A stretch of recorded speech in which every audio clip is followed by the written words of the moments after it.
The number one reason I'm pursuing a career in sales is not money. But if I'm being perfectly honest, it might be the number two reason. While I certainly have plenty of other reasons, like wanting to finally join the Daywalkers or desiring to work in an office before I die, money is undoubtedly a vastly important consideration. Just like Ron Burgundy, it's kind of a big deal. Personally, I'd really like to get out of debt and be financially stable for the first time in my life. There's a lot that I could do with money. I could buy land. I could build a home on it, plant lots of fruit trees on the land, give it a stupid name like Rancho Calancho. I could travel the world. Maybe one day I can visit Japan and India and Malaysia and Nepal and Turkey and Vietnam and Kazakhstan, the Balkans, the Baltics. Maybe one day I can visit El Salvador or Mexico, maybe even Arkansas, Missouri, Montana. I could enjoy lots of great tea and great food, the soda fountains of the world. Different cultures, clothing, languages, ways of worship. I could invest money into the stock market or mutual funds. I could save up and try to get my own business off the ground. There are a lot of things we can do once we acquire capital. A lot of people these days talk about FU money. And of course, what they mean when they say that is quite simple. People want to have so much money that no one can ever tell them what to do ever again. And I totally get that.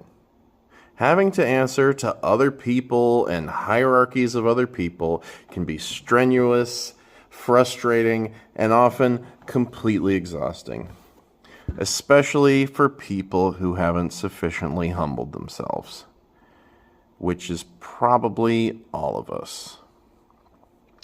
Money confers freedom and flexibility. George Carlin may have said it best when he said, "Here's how money can buy happiness. Money gives you options. Options give you breathing room. Breathing room gives you control. And control can offer you a measure of happiness." Maybe. Wait a minute, control? Is that what we're really after? We just want to control things? Perhaps.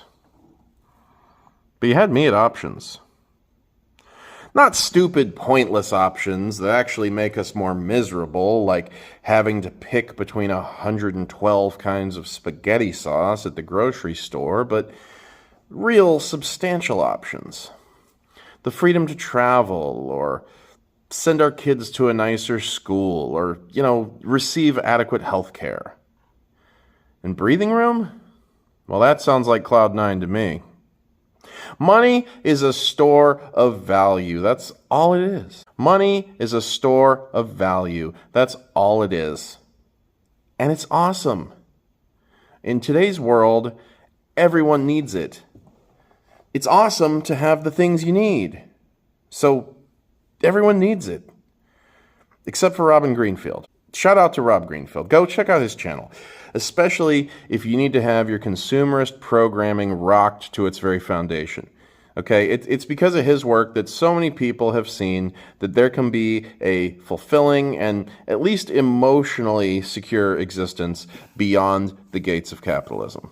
But most of us are not going to make it as monks or even as influencers who are super reminiscent of really cool monks. Most of us are not going to survive this modern world purely off of faith and competence. Most of us are going to achieve stability by acquiring material resources, and I see myself as no exception. When I got offered a position in sales, I knew what the number one most important reason was that I had to go for it. Because I used to watch Alex Hormozi. I don't know which video or combination of videos I watched, but I sure do remember the takeaway. I remember him talking about leaving behind his six-figure job in his condo in D.C. and moving to California renting a single room in a house, and getting a job at a gym, making something closer to $20K a year, which at the time you could probably still kind of live off of. He talked about giving up his father's dreams to pursue his own. And I remember him saying that the most important thing to look for in a job is not the salary. The most important thing to look for in a job is personal growth. And that hit me like a ton of bricks.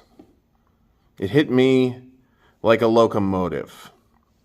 It hit me like a cliche, an extremely heavy, powerful, and fast-moving cliche. You see, I realized in that moment that personal growth was probably the one thing that I had done my best to avoid in every job I'd had up to that point.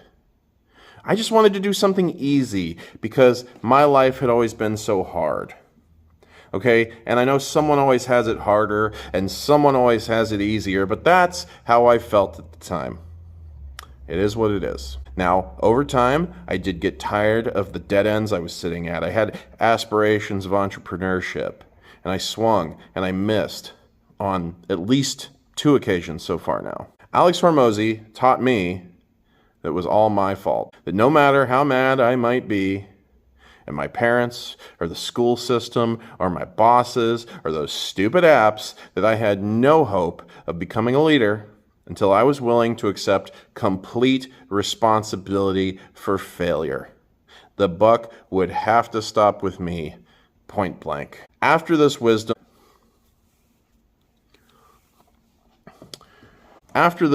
sunk in a bit, I felt more ready to do difficult things.